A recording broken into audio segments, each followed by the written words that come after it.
rabbil alamin. Wassalatu wassalamu ala asyrafil anbiya wal mursalin Sayyidina Muhammad wa ala alihi wa sahbihi ajma'in. Qala al-musannif al-imam al-habib al-allamah Ahmad bin Zain bin Alawi al-Habsyi rahimahullah ta'ala. Fa amma qawluhu nafa'allahu bih wa amma la yahillu tawarra'i wal war'u wal ijtinab wal murad ijtinabul harami wa syubhah khawfan ay yakuna minal haram liqaulihi sallallahu alaihi wasallam da' ma yaribuk ila ma la yaribuk wa syubhatu hiya allati laha janibun ilal halal wa janibun ilal haram min ghairi taglib fa hiya mimma la yahillu yaqina pada khalafi qaulin nazim wa amma la yahillu tawarra'i wa tatruku tagliban li janibil hurmah wa ma laysa fihi syubhatun wal halalul khalis faman taraka fudulahu fa huwa zahidu wari'un. فالورع هو الزهد في الحرام وشبهه وهو عام بجميع تصرفات العبد من أكل وملبس وكسب بجميع الجوارح في جميع حركاته وسكناته في ظاهره وباطنه من عالم ملكه وإسلامه وعالم جبروته وإيمانه بل عالم ملكوته وإحسانه لأن الورع باللغة هو الاجتناب والاجتناب متصور بالصور والمعاني وكثير من أهل العناية الإلهية يظهر الله لهم علامات إما في أنفسهم كالحارس المحاسب وغيره وإما بالمتورع عنه إلى آخر. Makna daripada kalam Al-Habib Al-Allamah Ahmad bin Zain Al-Habsyi. Dalam bait sebelumnya Sayyid Abdullah bin Alawi Al-Haddad berkata, kemudian waraklah terhadap semua yang tidak halal.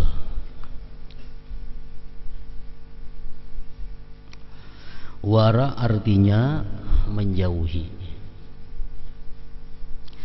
Tetapi yang dimaksud di sini adalah menjauhi segala yang haram atau syubhat karena khawatir terjerumus dalam yang haram.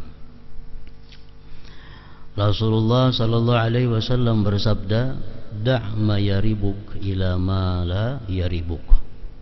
Tinggalkanlah segala yang meragukanmu dan pilihlah yang tidak meragukanmu. Hadis riwayat Tirmidzi, Nasa'i, Hakim dan Ibni Hibban. Syubhat adalah sesuatu yang memiliki dua sisi, halal dan haram, tanpa ada yang memenangkan. Dengan demikian secara yakin syubhat termasuk sesuatu yang tidak halal. Maka termasuk dalam perkataan Sayyid Abdullah bin Alawi Al-Haddad, wa amma la yahillu tawarra'i, kemudian waraklah terhadap semua yang tidak halal. Oleh karena itu sesuatu yang syubhat dijauhi demi menjaga agar tidak terjerumus pada sisi haramnya. Adapun sesuatu yang tidak ada syubhat di dalamnya, maka itulah yang halal murni. Jadi ada 3 perkara yang kita hadapi dalam sehari-hari ini. Yang pertama yang halal, yang kedua yang haram, yang ketiga yang syubhat. Syubhat itu artinya yang kada jelas. Rasulullah sallallahu alaihi wasallam bersabda, al-halal bayyinun wal haramu bayyinun wa bainahuma umurun mushtabihat la ya'lamuha katsirun minan nas. Faman ittaqa syubuhati faqad istabra'a li'irdihi wa dinihi wa man waqa'a fi syubuhati waqa'a fil haram. Ila akhir. Ujar Nabi kita, bermula yang halal itu adalah jelas, yang haram jelas. Antara halal dan haram itu ada perkara-perkara yang samar, ada perkara-perkara yang tidak jelas. yang tidak mengetahui akan dia oleh kebanyakan manusia.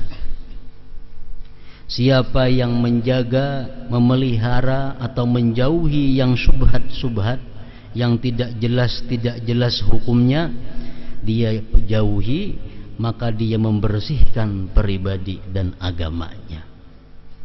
Barang siapa yang jatuh dalam hal-hal yang tidak jelas, maka dia akhirnya akan jatuh pada yang haram. Jadi ada 3 perkara. Ada yang halal mutlak, ada yang haram mutlak, ada yang subhat tadi. Kayak apa contoh nang halal murni? Dalam hal makanan atau minuman. Imam Ghazali secara panjang lebar di dalam kitabnya Ihya Ulumuddin menjelaskan, ujar sidin ngaran halal bujur-bujur halal itu huwallazi khala an dzatihi as-sifatul mujibah lit-tahrim wa 'ainihi wa nahalla an asbabihi ma tatruku ilaihi tahrimun aw karahiyah. Wa misaluhul ma'u alladhi ya'khudhuhu al-insan minal matar qabla ayyaka ala milki ahad wa yakunu waqifan inda jam'ihi wa akhdhihi minal hawa fi milki nafsihi aw fi ardin mubahah. Ini contoh yang halal. Yang halal, bujur-bujur halal itu adalah yang sunyi daripada zatnya itu sifat-sifat yang membawa kepada haram. Beliau mencontohkan yang halal itu adalah air hujan. Air hujan. Air hujan itu kita ambil langsung dari langit tanpa ada singgah kemana-mana. Langsung kita ambil ke telapak tangan kita dan kita berdiri di tempat tanah nang kadada ampunnya. Itu mutlak sudah jelas halal. Mun kita berdiri di halaman orang itu bisa kada tentu halal lagi. Atau kita mencibuk imbah gugur di bubungan rumah sudah berubah. Nah, jadi misalnya kita di hutan di tanah nang kada ampunnya siapa-siapa. Kita berdiri di situ, hari hujan, hujannya kada singgah di mana-mana, langsung gugur ke telapak tangan kita minum. Nah, itulah kita minum nang halal murni ngarannya. Itu halal murni. Nah, kemudian lagi ada yang haram murni. Murni haram. Yang haram murni ini ada yang bendanya haram seperti arak atau najis, itu haram. Najis kita minum, arak diminum. Nah, ini minuman haram. Atau yang haram murni ini adalah benda halal tapi didapat dengan cara yang haram. Misalnya air putih tapi didapat dengan mencuri milik orang, atau didapat dengan jalan zalim lainnya, atau didapat dengan cara apa yang dilarang oleh syariat. Nah, ini haram murni juga ngarannya. Nah, antara halal dan haram itu ada subhat. Ini kita kesulitan mencari yang halal murni. Kawal kita mencari yang halal murni, yang kayak tadi banyu hujan nang gugur langsung ke tangan kita, dan kita waktu itu berada atau berdiri atau berduduk di tempat nang milik Allah Ta'ala di hutan belantara umpamanya. Nah, kan itu nang bujur-bujur halal. Nang bujur-bujur haram, najis, dimakan, diminum, khamar, atau diambil dengan cara-cara yang dilarang oleh agama. Nah, itu haram, haram murni. Antaranya itu subhat. Nah, subhat ini dibagi 3 macam. dibagi 3 macam subhat. Karena kalau kita diperintahkan oleh Allah mencari nang halal murni, itu kita jelas sudah kada kawa, jelas kita kesulitan. Nah, di tengah-tengah halal haram ini ada subhat. Subhat ini ada 3. Ada subhat yang digolongkan haram. Subhat tapi ini hukumnya sama lawan yang haram. Nah, ini kita disuruh, diwajibkan menjauhinya, sebagaimana kita diwajibkan menjauhi yang nyata-nyata haram. Pertama, subhat yang digolongkan ke haram.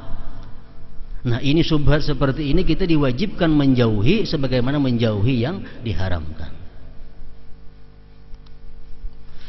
Ada subhat yang digolongkan ke halal. Nah, subhat tapi digolongkan ke halal. Nah, ini kita kada disuruh, kada dianjurkan menjauhinya. Kita boleh mengambilnya dan kada merusak kewaraan kita. Ada subhat yang digabungkan ke halal. Nah, subhat seperti ini kita kada dilarang mengambilnya. Dan andai kata kita ambil, kada merusak kita, kada merusak kewaraan kita. Tapi subhat juga ngarannya. Nah, nang ketiga ada nang bujur-bujur subhat. Nang bujur-bujur subhat ini artinya digolongkan ke halal kada, ke haram kada. Nah, ini kalau kita ambil kada berdosa, namun sunat kita menjauhinya. Nah, kan jelas tuh. Bujur-bujur subhat. Bujur-bujur subhat artinya kada kawa digabungkan ke halal, kada kawa digabungkan ke haram. Nah, nang macam ini kita sunat menjauhi. Kada wajib menjauhi, kada sunat menjauhinya.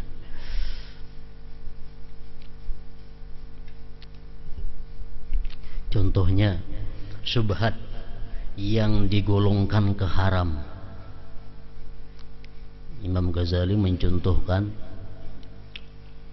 ini subhat tapi masuk haram, kada boleh kita ambil. Kalau kita ambil kita fasik. Contohnya beliau mencontohkan kita berburu menimbak burung umpamanya lawan sinapang angin. Kita timbak burung tadi gugur, cari burungnya, pas sekalinya gugurnya ke dalam sumur, cari burungnya mati. Burungnya mati. Apakah matinya ini karena timbakan itu atau matinya ini karena lamas di sumur? Wallahu a'lam. Kada tahu. Nah, ini subhat nang digolongkan haram. Subhat nang digolongkan ke haram. Kada boleh kita mengambil ini. Kalau mengambil ini hukumnya fasik. Subhat nang digabungkan ke halal. Subhat nang digabungkan ke halal. Contohnya kita maunjun atau kita berburu. Maunjun dapat iwak. Kita lihati iwaknya itu kada ada tanda-tanda khusus. Iwak seperti biasa.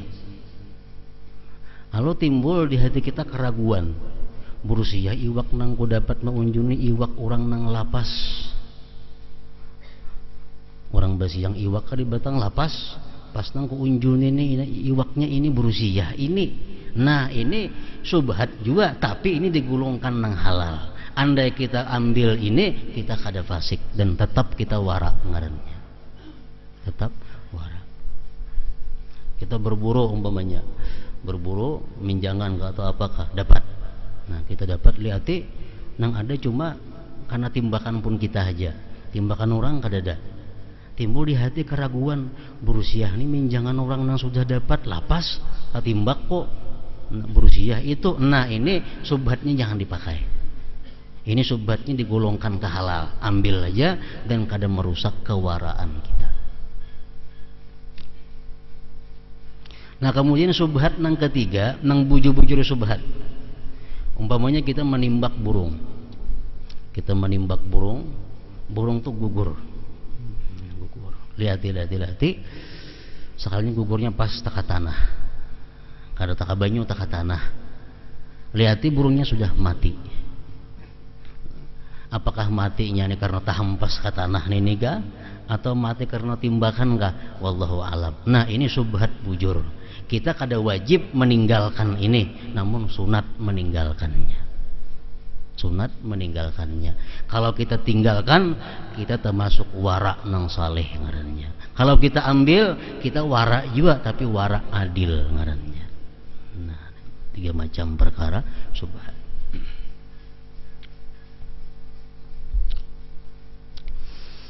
Kita ambil contoh yang lain pada burung, karena jarang kita berburu nih tuh. Seseorang yang kita ketahui hartanya itu berasal dari yang haram. Nah ini kita ketahui orang itu hartanya berasal dari haram. Pengertian diketahui ini jelas, bukan dikira, bukan disangka, diketahui. Kayak apa ngaran diketahui ini tuh? Ada kalanya orangnya berpada harta kono semuaan dari haram jarinya. Nah berarti kita tahu. Atau ada kabar-kabar yang mutawatir, kabar-kabar dari kebanyakan manusia yang mereka itu secara keseluruhan kada mungkin berdusta. Mereka menyatakan bahwa harta fulan itu berasal dari haram. Ini kabar mutawatir. Orang sabarabayan ini menyambut hartanya itu adalah haram. Ada mungkin orang sabarabayan ini berdusta mau. Nah kan mutawatir ngarannya itu. Kalau saya umur 23 itu belum mutawatir lagi, 10 belum mutawatir lagi. Mutawatir bilangan nang banyak, nang kada mungkin mereka sepakat berdusta. Nah itu ngarannya diketahui. Kita ketahui orang itu hartanya berasal dari haram. Misalnya 5 juta hartanya itu. Nah kemudian orang ini ada mempunyai sedikit harta yang halal. Orang ini mempunyai sedikit harta yang halal. Contohnya dia ada mendapat warisan dari abahnya, ini halal, jumlahnya 1 juta rupiah. 1 juta rupiah. Jadi kita tahu bahwa orang itu punya harta berasal daripada yang haram, jumlahnya sekitar 5 jutaan, dan kita tahu bahwa ini ada warisan dari orang tuanya 1 juta rupiah, ini yang halal. Apakah boleh kita muamalah dengan orang seperti itu? Bolehkah kita muamalah dengan orang nang hartanya seperti itu? Apa arti muamalah itu? Apakah boleh kita menerima pemberiannya? Apakah boleh kita menghadiri undangan saruannya? Apakah boleh kita menukari barang jualannya? Apakah boleh kita menjuali barang kepada inya? Apakah boleh kita menyewa ampunnya? Apakah boleh kita menyewakan lawan inya? Nah ini muamalah ngarannya. Apakah boleh kita muamalah dengan orang seperti tadi? Nah hukumnya adalah kada boleh. Kada boleh. Ini subhat ngarannya. 5 juta bercampur 1 juta itu subhat. Cuma subhat seperti ini digolongkan kepada nang haram. Digolongkan kepada nang haram. Kada boleh kita punya adanya memberi kita, jangan kita terima. Inya mengundang kita untuk makanan, jangan mau. Inya nak menukari barang kita, jangan dijuali. Inya bertoko, jangan ditukari. Nah, inya nak nyiwa pun kita, jangan disiwakan. Inya menyiwakan barang, jangan disiwa barangnya. Kalau kita berhadapan dengan orang yang seperti ini, orang yang diketahui bahwa dia punya harta yang haram, namun diketahui ada sedikit harta yang halal. Nah itu. Ini hati-hati masalah kalimat diketahui ini, nah hati-hati. Lain kira-kira. Nah, itu hati-hati dengan kira-kira. Yang diketahui. Yang kedua, seseorang yang kita ketahui hartanya itu adalah halal, 5 juta lebih umpamanya dagangannya itu, kita ketahui hartanya itu berasal dari yang halal. Kita ketahui hartanya dari yang halal. Kemudian kita ketahui pulang bahwa orang ini menang permainan malam tadi 1 juta. Kita ketahui bahwa orang ini malam tadi menang permainan 1 juta. Jadi hartanya sudah bercampur. Duit hasil permainan 1 juta, harta dagangannya ada 5 juta. Harta yang ia miliki yang halal 5 juta. Nah, kayak apa halnya kita bermuamalah dengan orang seperti ini? Kayak apa kita andai kata disarwinya? Kayak apa andai kata inya memberi hadiah kepada kita? Kayak apa andai kata inya hendak menukari barang kita? Kayak apa andai kata kita hendak menukari barangnya? Orang yang punya harta 5 juta halal, tapi ada 1 juta yang haram. Nah, orang yang seperti ini boleh kita bekerja sama dengannya, namun sunat jangan bekerja sama dengannya. Artinya apa? Kalau kita bekerja sama dengannya, kita andaknya diwara adilin. Tapi kalau kita meninggalkan kerjasama dengannya, kita digulungkan wara salihin. Nah, itu kan. Yang ketiga, orang ini ada punya harta,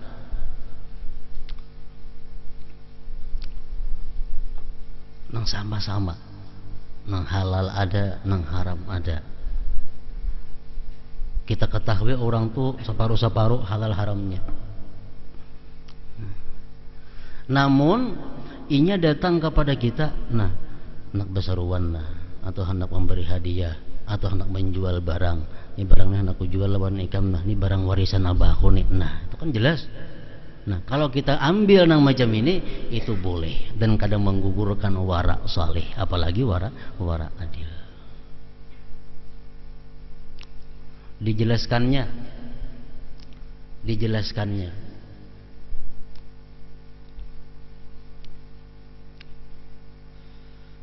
Nah, kemudian lagi masalah yang dijelaskan oleh para ulama seperti Imam Ghazali dan lainnya, masalah keuangan atau harta milik pemerintah, harta Baitul Mal.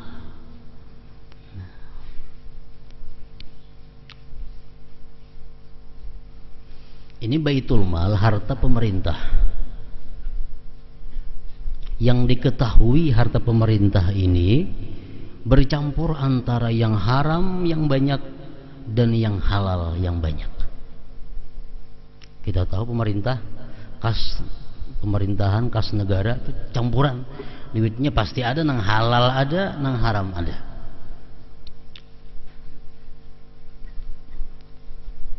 Ada yang hasil daripada penjualan kekayaan negara, seperti penjualan hasil-hasil tanah, minyak dan itu halal.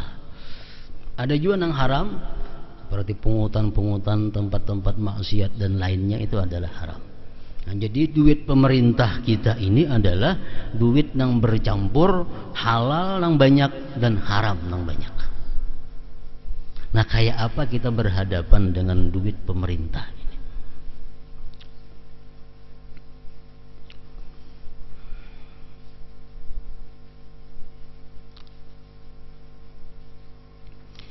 Ada empat macam golongan, 4 macam tingkatan. Bila keluar pada 4 ini, di luar daripada yang baik. Yang pertama, ini tingkatan yang paling tinggi, berhadapan dengan kekayaan, dengan pemerintahan, keuangan pemerintahan. Ini yang paling tinggi adalah kelompok yang an la ya'khudha min amwalihim aw mudaratihim syai'a. Orang yang tidak mau sama sekali mengambil harta pemerintahan dan tidak mau sama sekali mengambil bantuan daripada mereka. Ini yang paling tinggi. Ini kadang mau menerima apapun yang sifatnya dari pemerintah. Ini kadang mau memakai listrik PLN karena ini ada hubungannya dengan milik negara. Ini kadang mau memakai leading karena ini dikelola oleh pemerintah, nang duitnya ada campur halal haram.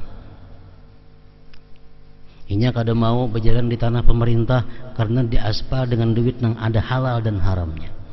Ini orang bagaimana di hutan belantara.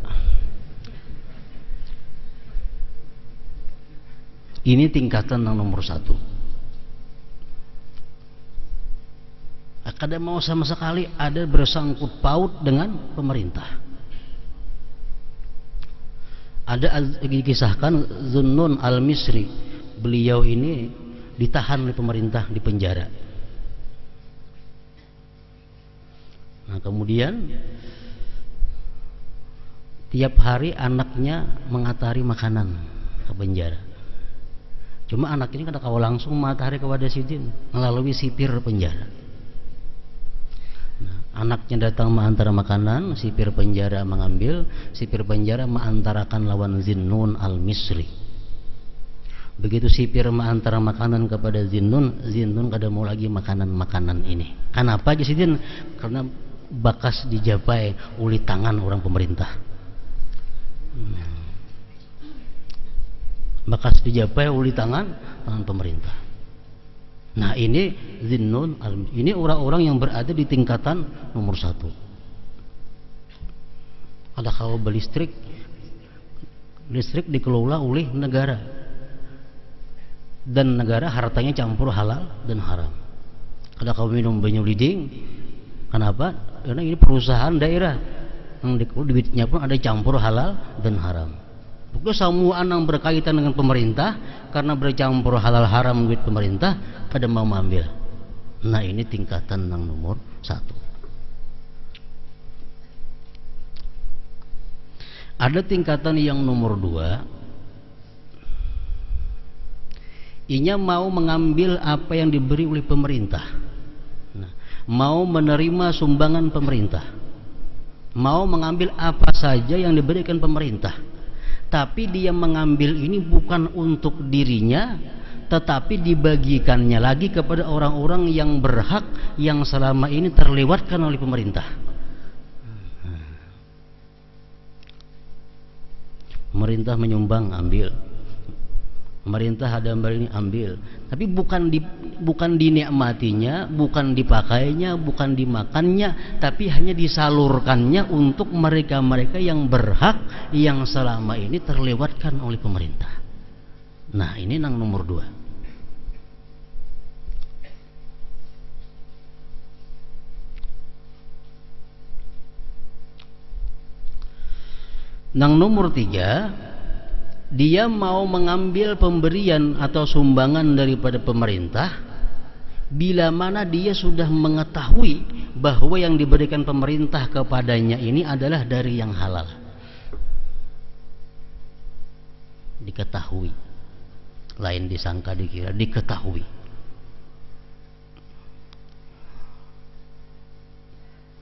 Diketahuinya bahwa apa yang disampaikan oleh pemerintah kepadanya daripada yang halal. Nah, kalau inya kada tahu pada ini nang halal, kada mau diterimanya.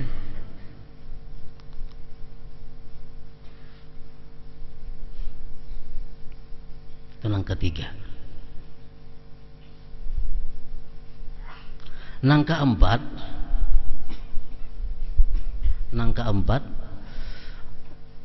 harta pemerintah yang bercampur halal dan haram itu diambil selama inya kada melihat, selama inya kada mengetahui bahwa yang diserahkan pemerintah kepadanya itu adalah dari yang haram. Nah, nang keempat ini ngarannya wara adil. Wara adilin ngarannya. Nya mengetahui harta pemerintah ada halal ada haram. Cuma nang diunjuk pemerintah kepadaku ini aku kada tahu nang halal kan nang haram kada tahu. Kan ada tandanya, duit bertanda lah. Ambil. Nah, ini boleh, namun sunat kada mengambil. Mengambil bang, kada menggugurkan dari keadilan seseorang. Kada menggugurkan dari keadilan seseorang. Bantuan pemerintah nang 3 bulan sekali untuk rakyat-rakyat nang perlu dibantu 300.000 berapa? 3 bulan kah? Nah, itu duit mana asalnya? Duit dari subsidi BBM. Ambil saja itu yang kada diambil. Ambil. Kita ambil itu kada menggugurkan keadilan kita. Selama kita kada mengetahui bahwa duit nang dibagi pemerintah itu duit haram. Selama kita kada mengetahui bahwa duit nang dibagi oleh pemerintah itu duit nang haram. Mungkin kita kada tahu. Kita ambil kada menggugurkan dengan keadilan seseorang. Kada menggugurkan dengan keadilan seseorang. Ada fatwa daripada ulama yang bernama Dahlan, Syekh Dahlan Kediri, pengarang kitab Sirajut Talibin. Beliau mengatakan bahwa uang pemerintahan kita sekarang ini adalah seluruhnya haram. Beliau mengatakan itu pada zaman 70 tahun yang lalu. Kita belum merdeka. Pemerintah masih di penjajahan Belanda. Nah, jadi beliau mengatakan bahwa duit yang dikelola oleh Belanda itu duit yang haram. Karena mengambil daripada merampas hak rakyat. Nah, jadi kitab itu jangan dipakai kepada pemerintahan sekarang. Karena saya itu hidup di masa zaman Belanda. Walaupun kita berfatwa dalam kitab Sirajut Talibin ada mengatakan bahwa di pemerintah sekarang haram boleh diambil. Jangan. Sidin itu hidup di masa penjajahan Belanda. Lain lawan wah ini. Dipakai.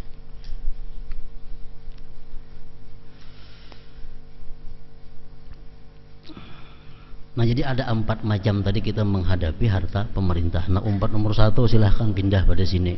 Hutan belantara. Anak umpat nomor 2 masih kawa, umpat nomor 3 atau nomor 4. Kayak Zunnun Al-Misri tadi. Nah, kemudian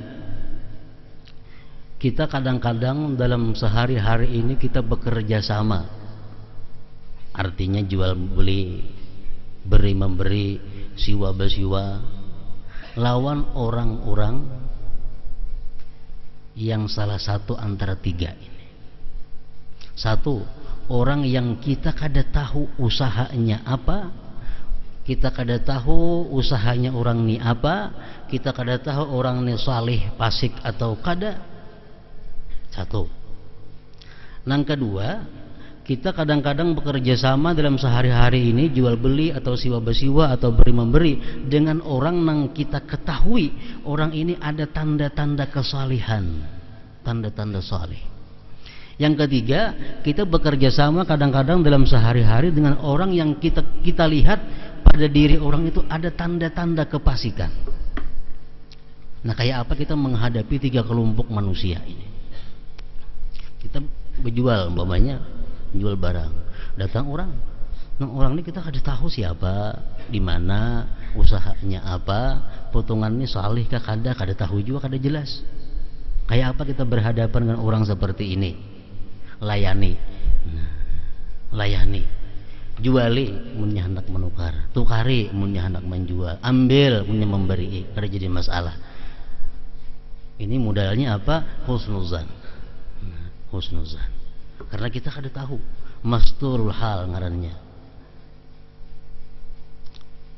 Dan jangan sekali-kali kepada orang ini kita bertanya, haram hukumnya.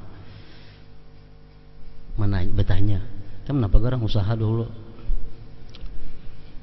Mana kamu boleh duit nenek? Nah, ini haram. Menanyakan seperti itu hukumnya haram. Nah, kenapa? Karena kita kada tahu. Kalau kita kada tahu, jangan hendak mencari tahu. Ada tahu. Yang kedua, kita kadang-kadang dalam sehari-hari berhadapan dengan orang yang secara zahirnya ada alamat-alamat kesalihan dalam orang itu. Ada ciri-ciri kesalihan orang itu. Misal pakaiannya pakaian orang saleh, tutur katanya macam orang saleh, jalannya, akhlaknya macam orang saleh. Nah, kalau orang seperti ini berjual beli lawan kita, bekerja sama dengan kita, layani. Kada perlu dicek, kada perlu diketahui. Cukup dengan zahirnya, cukup dengan lihat. Nah, yang ketiga ini kita berhadapan dengan orang. Nah, orang ini ada tanda-tanda fasik. Misalnya orangnya bertatu. Nah, hendak nukarnya orangnya bertatu di awak, nah bertatu. Atau bebunil laki-laki. Nah, terhadap orang-orang seperti ini kada usah dilayani. Jangan dilayani. Kita kada tahu orang ini usahanya apa, orang ini orang mana, kada tahu. Cuma yang kita tahu orangnya ada tanda-tanda kefasikan. Ada tanda-tanda kefasikan. Nah, orang seperti ini kada boleh kita melayani. Kalaupun kita hendak melayani juga, kita diwajibkan soal wal bahas, kita diwajibkan bertakun. Nah, takunin dulu orangnya, mun asawani, mun kada ada usah. Ada usah. Nah, kayak itu cara muamalah orang-orang wara nih.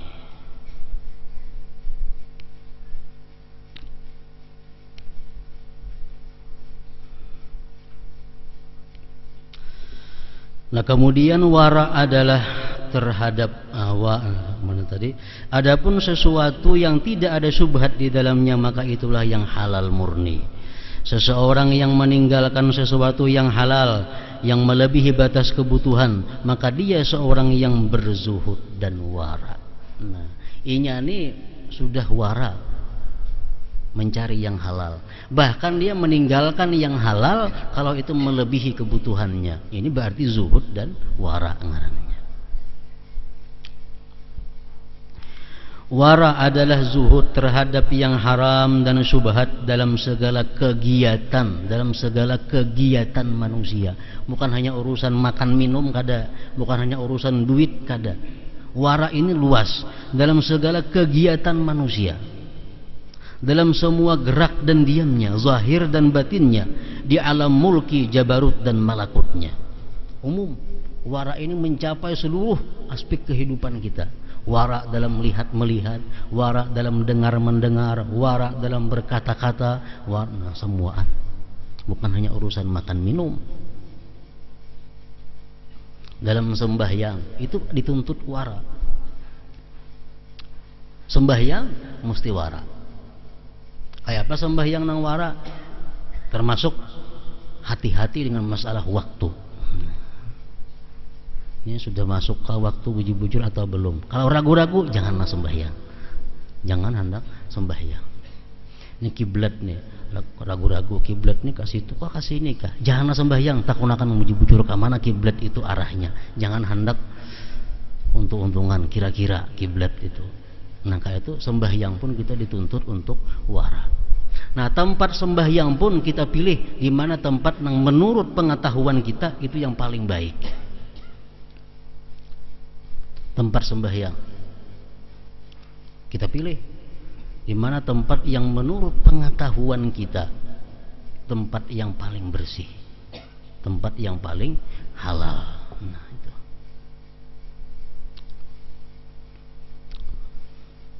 Puasa diperlukan wara.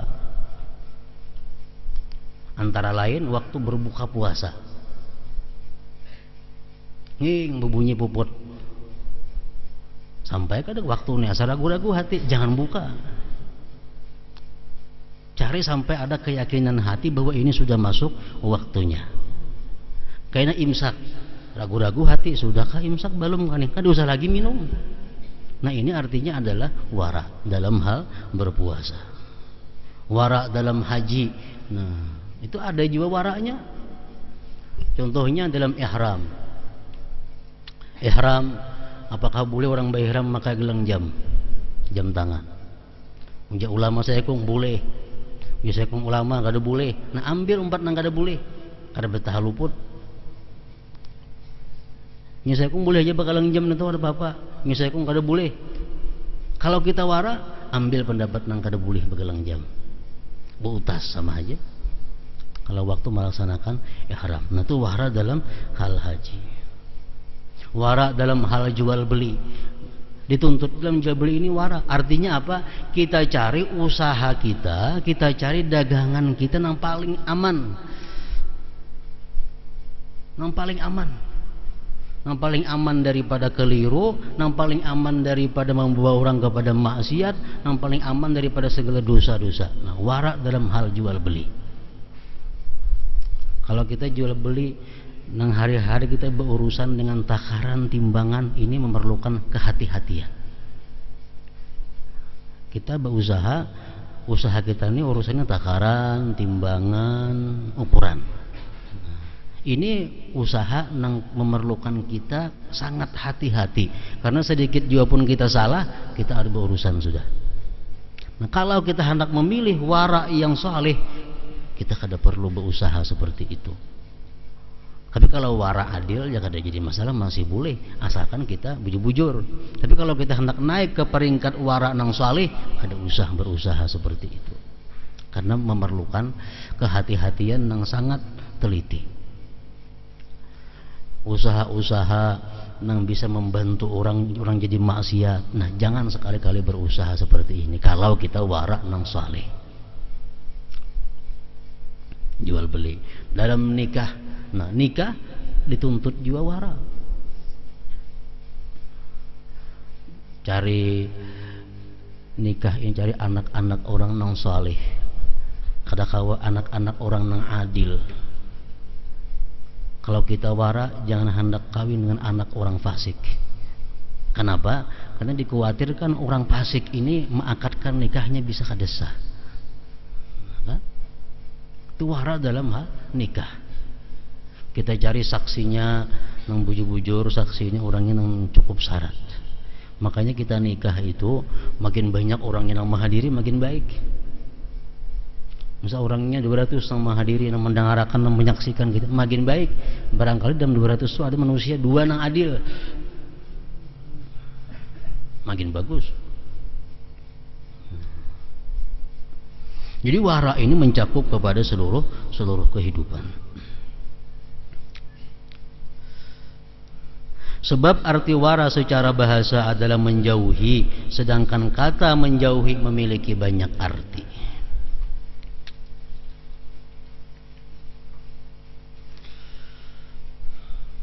Ujar Rasulullah mengatakan,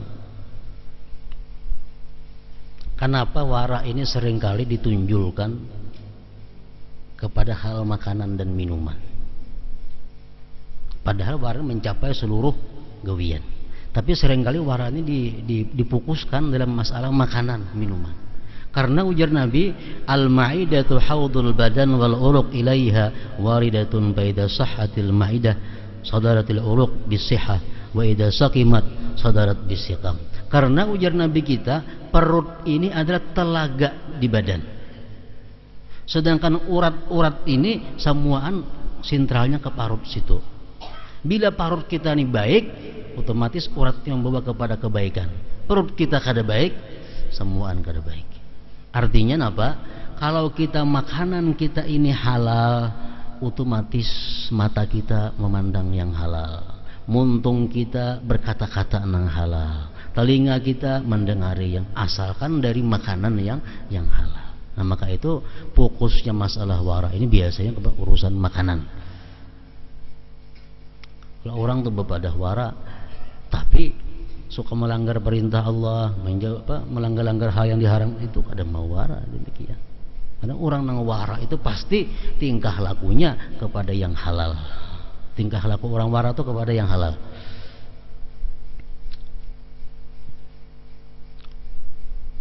Allah seringkali memberikan tanda-tanda khusus terhadap sesuatu yang haram kepada orang-orang yang dia beri inayah.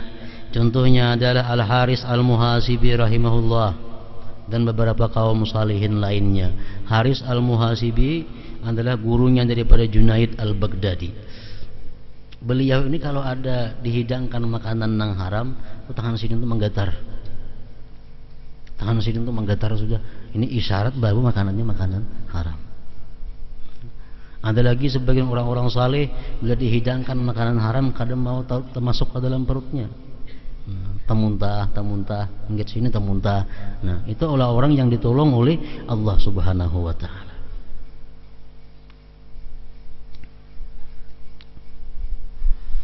Dan beberapa kaum salihin lainnya. Semoga Allah melimpahkan rahmatnya kepada mereka, memberi kita manfaat lewat mereka, dan tidak mengharamkan berkah mereka di dunia dan akhirat kepada kita dan kepada orang-orang yang kita sayangi dan seluruh kaum muslimin. Amin ya rabbal alamin.